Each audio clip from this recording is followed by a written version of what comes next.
සුබම සුබ දවසක් වේවා කියලා ප්‍රාර්ථනා කරනවා ඔයගොල්ලෝ හැම දිනාටම. ඔයාලා එකතුලා ඉන්නේ විශ්ව පලාපල YouTube නාලිකාව සමග. වෘෂභ ලග්නයට 2026 කොහොමද? ඔබගේ රැකියාව, ඔබගේ ගෘහ ජීවිතය, ඔබගේ අධ්‍යාපනය, ඔබගේ අතමිට කොහොමද සරු වෙන්නේ? මේ හැම දෙයක් පිළිබඳවම මම අද මේ වීඩියෝ එකේදී කතා කරනවා. හරි. ඔයාලට පුළුවන් විශ්ව පලාපල YouTube නාලිකාව මේ වෙනකන් subscribe කරලා නැත්නම් අනිවාර්යෙන්ම subscribe කරලා තියාගන්න. ඒ වගේම bell icon එකත් all දාලා තියාගන්න. ඔයගොල්ලොන්ගේ ලග්නයට අදාළ වෙලාව ඒ වගේම ඔබගේ කේන්ද්‍රය මනාව සකසා ගන්නට අවශ්‍ය නම් පහළ description එකේ දුරකථන අංකය තියෙනවා. ඔබට පුළුවන් WhatsApp හරහා මාව contact කරගන්න. අපි වැඩි කතා නැතුව බලමු මේ වෘෂභ ලග්නයට 2026 මොනවද වෙන්න යන්නේ, කොහොමද තමන්ගේ ජීවිතය කියන එක පිළිබඳව විශේෂයෙන් මතක් කරන්න ඕන. මම මේ වෘෂභ ලග්නයේ පිළිබඳව කාරණා 4ක් ඔස්සේ කතා කරනවා. ඒ තමයි පළවෙනි එක තමයි ගෘහ ජීවිතය, දෙවෙනි එක තමයි රැකියාව, තුන්වෙනි එක අධ්‍යාපනය, හතරවෙනි එක තමයි සෞඛ්‍ය කියලා කියන්නේ. මේ කාරණා 4 ගැන පමණයි මේ වෙලාවේ මම මේ වීඩියෝ එකෙන් කතා කරන්නේ. එතකොට මේකෙදි මුළු වර්ෂයටම අදාළ සියලුම ලග්න පලාපල මේ තුල පවතිනවා. ඉතින් ඒ නිසා ඔබට වඩාත්ම පරිපූර්ණත්වයෙන් යුක්ත පලාපල කතනයක් මම මේ වෙලාවේදී ඔබට දායාද කරන්නට කැමතියි. හරි, අපි බලමු. විශේෂයෙන් ඔබට තිබෙනවා විදේශ රැකියා භාග්‍ය. කොට වෘෂභ ලග්නයේ පහුගිය වර්ෂ 3 තුල 3.5 තුල තිබුණු කරදර බාධක යම්තා දුරට කියන්නේ ඔයගොල්ලෝගේ සාමාන්‍යයෙන් 100% අපල තිබුණා නම් 100% බාධක තිබුණා නම් ඒවා 80%ක්ම ඔබගේ ඒ බාධක දුරු කරගන්න පුළුවන්කම තිබෙන වර්ෂයක් තමයි 2026 කියලා කියන්නේ. ඉතින් මේකෙදි මම ඔයගොල්ලොත් දැන් කතා කරනවා කාරණා 4ක් මුලින් සඳහන් කළා. මම මේ අතරින් ගන්නම් මුලින්ම ගෘහ ජීවිතය පිළිබඳව. ගෘහ ජීවිතය පිළිබඳව කතා කරනකොට ලග්නාධිපති සිකුරු 10 වැන්නේ සිටීමත්, ගුරු ලග්නගතව සිටීමත් අනුව ගෘහ ජීවිතය තුල සතුට, සැනසීම, දරුවන් සමග ලස්සන සම්බන්ධතාවයක්, ඒ කියන්නේ කලබලකාරී නැති ඊ타ත්ම යෝග්‍ය වූ යහපත් වූ සම්බන්ධතාවයක් වර්ධනය වීමට බලපාන වර්ෂයක් තමයි 2026 කියලා කියන්නේ. එතකොට ඊ타ත්ම කලකිරීමෙන් ගෙවුණු 2025, 24, 23 මේ වර්ෂවල තිබුණු ඒ දුක්ඛාබාධ, හිතට නැగిලා තිබුණු, හිතේ පළපැදියම් වෙලා තිබුණු ඒ දුක සම්පූර්ණයෙන්ම 90%කටත් වැඩිය දුරු කරගන්න පුළුවන් වටිනා කියන බලගතු අවුරුද්දක් තමයි 2026 කියලා කියන්නේ. මාර්තු මාසයෙන් පස්සේ ආර්ථිකයේ තාමත්ම ශක්තිමත් වෙනවා. කොහොමත් ඔබගේ ග්‍රහ මාරුවක් එක්කලා ලග්නාධිපති ගුරු 10 වැන්නේ සිටීමත් එක්කලා, ගුරු ලග්නගතව සිටීමත් එක්කලා ඔබගේ යම් 2025 අවසන් වෙනකොට ඔබගේ ආදායම් තත්ත්වය නැත්තම් අතපිට සරුභාවයේ කින එක ඇති වෙනවා. නමුත් මේක ඔබගේ වැඩිපුරම පෙන්වුම් කරනවා 3 වෙනි මාසෙම නැත්තම් මාර්තු මාසෙන් පස්සේ.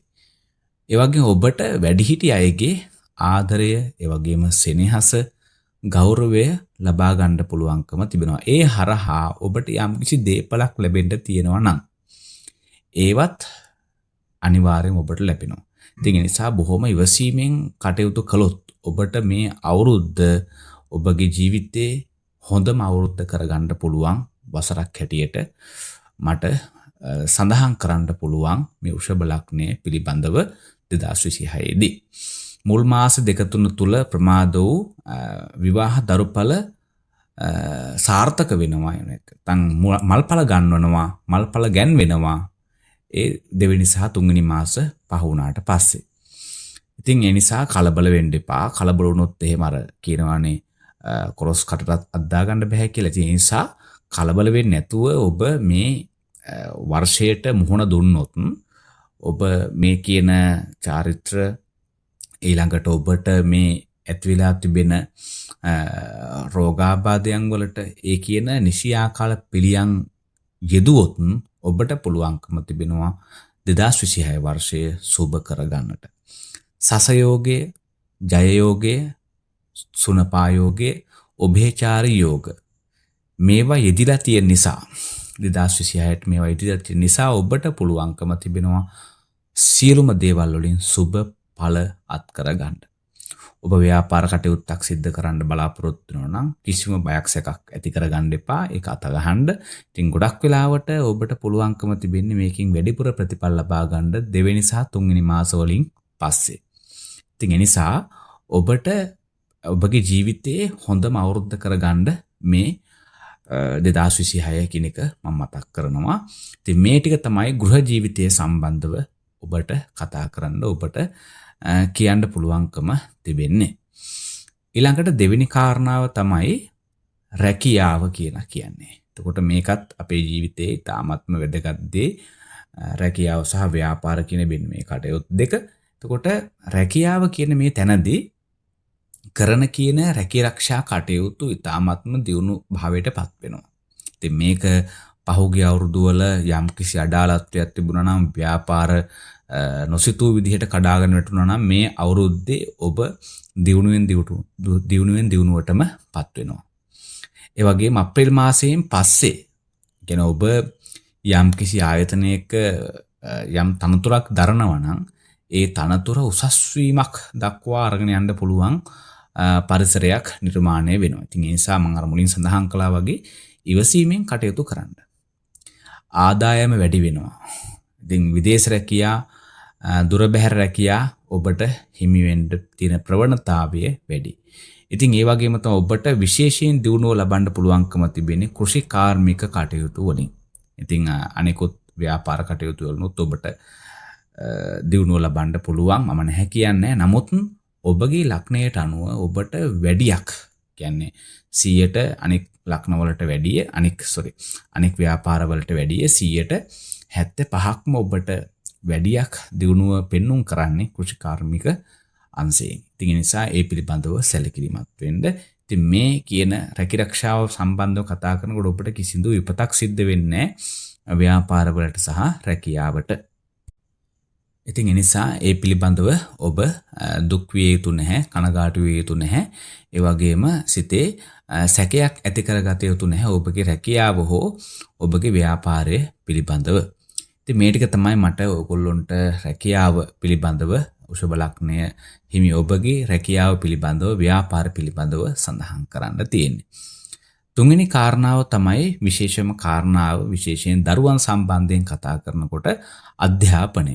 ඉතින් ඔබ අධ්‍යාපනය ලබන කෙනෙක් වෙන්න පුළුවන්. එහෙම නැත්නම් ඔබගේ දරුවා අධ්‍යාපනය ලබනවා වෙන්න පුළුවන්.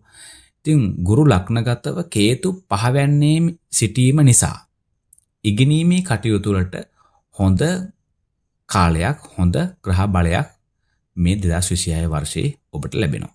ඉතින් ඒ නිසා පොතපතින් ඈත් වෙලා හිටිය, ඒ වගේම විශේෂයෙන් දරුවෝ පාඩම් කරන්න නැතුව හිටියනම් මේ ලග්නය තියෙන යම්කිසි දරුවෙක් කම්මැලිකමින් හිටියනම් ඒක දුරු කරගෙන ඒකින් අයින් වෙලා හොඳ උනන්දුවක් දක්වනවා අධ්‍යාපනයට. ඉතින් ඒ නිසා දරුවන්ට ඒ අවශ්‍ය කරන මඟ පෙන්වීම නිසියාකාරව සිද්ධ කරොත් මේ වර්ෂයේ ඒ දරුවන්ගේ අධ්‍යාපන කටයුතු සාර්ථක කරගන්න පුළුවන්කම තිබෙනවා. ඔබේ අධ්‍යාපන කටයුතු සාර්ථක කරගන්න පුළුවන්කම තිබෙනවා. ඒ වගේම ඔබ යම් තරඟ විභාගයක් සඳහා 2026 වර්ෂයේ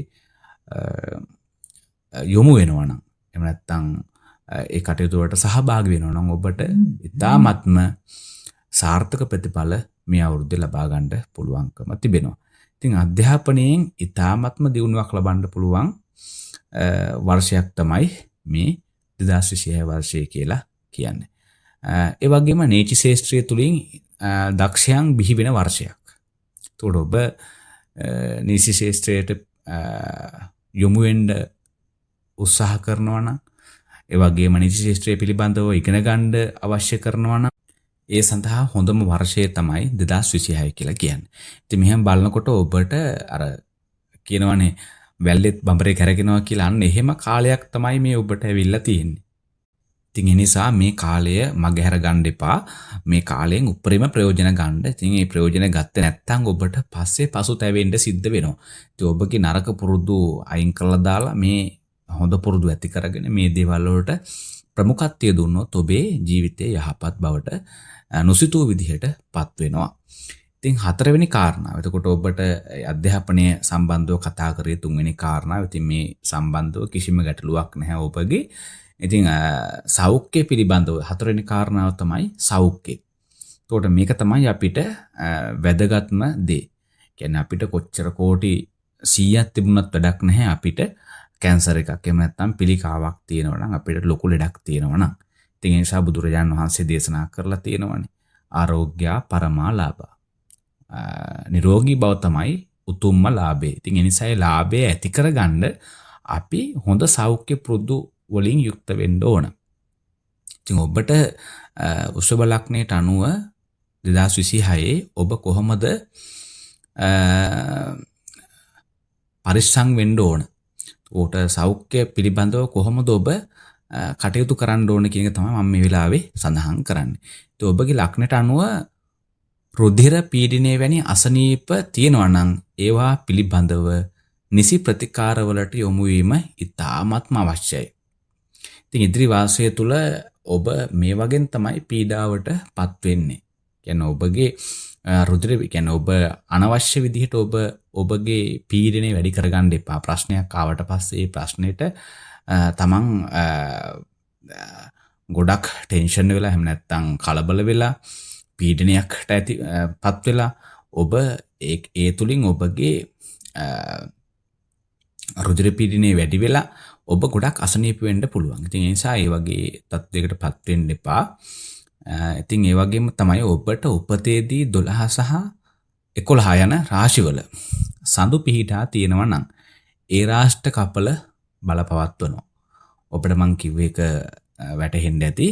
උපතේදී 11 සහ 12 යන රාශිවල සඳු පිහිටලා තියෙනවා නම් ඒ රාෂ්ට කපල බලපවත්වන එහෙම නැත්නම් තියෙනවා. හැබැයි එහෙම නැත්නම් ඔබට ඒ රාෂ්ට කපල මේ වර්ෂයේ බලපාන්නේ නැහැ. ඉතින් කොහොම වුණත් ඔබට තිබුණත් නැතත් ඔබ මෙන්න මේ යහපත් දේවල් කළොත් ඔබට යම්කිසි විශාල වශයෙන් යම්කිසි තැනකට යන්න ඔබට ඊ타මත්ම ඉක්මනින් හැකියාව තිබෙනවා මේ දේවල් ඔබගේ ජීවිතේ සිද්ධ කළොත්. මොනවද ඔබ කරන්න ඕන? හරි. ඔබ කරන්න ඕන දේවල් තමයි දාන ශීල භාවනා. මේවට කියනවා ත්‍රිවිධ පුණ්‍ය ක්‍රියා කියලා. එතකොට මේ වගේ වැඩසටහන් වලට යොමු වෙන්න ඕන. ඉතින් මේවා කරන තරුණ පිරිස් ඉන්නවා නම් ඒගොල්ලොන්ගේ ඒ දේවල් වලට උදව් කරන්න ඕන. ඉතින් ඒ වගේ ඔබත් මේ දේවල් කරනවා නම් ඒ තරුණ පිරිස ඔබ වටා එකතු කරගන්න ඕන. ඒ වගේම තමයි කුසගින්නේ සිටින අයට, ඒ වගේම සත්තුන්ට ආහාර වේලක් දීම. මේවා සාමාන්‍ය දේවල්. මේවා ඔයගොල්ලෝ අනිවාර්යෙන්ම කරන්න ඕන දේවල්. ඒකට මේ දේවල් කළාට පස්සේ ඔබට අර සෞඛ්‍ය පැත්තෙන් ඇති වෙන්න තිබෙන ගැටලු තිබෙනවා නම් ඒවා ගොඩක් වෙලාවට නැති වෙලා යනවා. ඔයගොල්ලෝ දන්නවා මේ අපල කියලා කියන්නේ පෙර සංසාරේ අපි විසින්ම කරපු අකුසල්. එතකොට මේවා වෙන කවුරුවත් කරපු දේවල් නෙවෙයි, මේ ඔබම කරපු දේවල්. ඉතින් ඒ නිසා ඒව යටපත් කරන්න අපි කුසල් නැත්නම් යහපත් දේවල්, ඊට වඩා හොඳ දේවල් සිද්ධ කරන්න ඕන. ඉතින් ඒ නිසා සෞඛ්‍ය සම්පන්නව කටයුතු කරන්න. ඉතින් ඒ කිරීම හරහා ඔබට යහපත් ජීවිතයක් ළඟා කරගන්න පුළුවන්. ඒ වගේම තමයි ඔබට මාරක, ඒ වගේම විශාල වශයෙන් මරණ සහ මාරක අපල පෙන්වන බවක් පෙන්වන්නේ නැහැ. තියෙන බවක් පෙන්වන්නේ නැහැ. ඒ නිසා ඒ පිළිබඳව බය වෙන්න අවශ්‍ය කරන්නේ නැහැ. ඉතින් ඔබගේ මේ කාරණාව තමයි මට කරුණු හතර තමයි ඔබ සඳහා නැත්තම් වෘෂභ ලග්නය සඳහා කියන්න පුළුවන්කම තිබෙන්නේ, පෙන්වා දෙන්න පුළුවන්කම තිබෙන්නේ.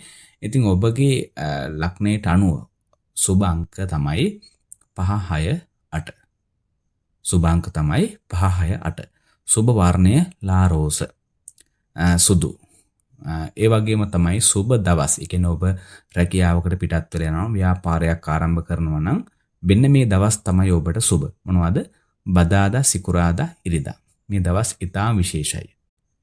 ඉතින් මේ විදිහට තමයි මම ඔයගොල්ලොන්ට මේ 2026 පිළිබඳව පූර්ණ විස්තරයක් අරගෙන ආවේ. වීඩියෝ එක දිග්ගස්සන්න බලාපොරොත්තු වෙන්නේ නැහැ. ඉතින් මම හිතනවා ඔයාලට අවශ්‍ය කරන කරුණු ටික මේ ලග්නයට අදාළව මම කිව්වා ඔබගේ ලග්නයට අනුව. ඉතින් ඔයාලට පුළුවන් මගේ විශ්ව පලාපල YouTube නාලිකාව subscribe කරන්න. අනිවාර්යයෙන්ම subscribe කරලා තියාගන්න. ඉතින් ඔයාලට පුළුවන්කම තිබෙනවා මේ වීඩියෝ එකක් දාපු සැනින් නරඹන්නට. ඉතින් ඔයාලගේ ජීවිත සුබ වෙන්න කියලා මේ වෙලාවේ ප්‍රාර්ථනා කරනවා.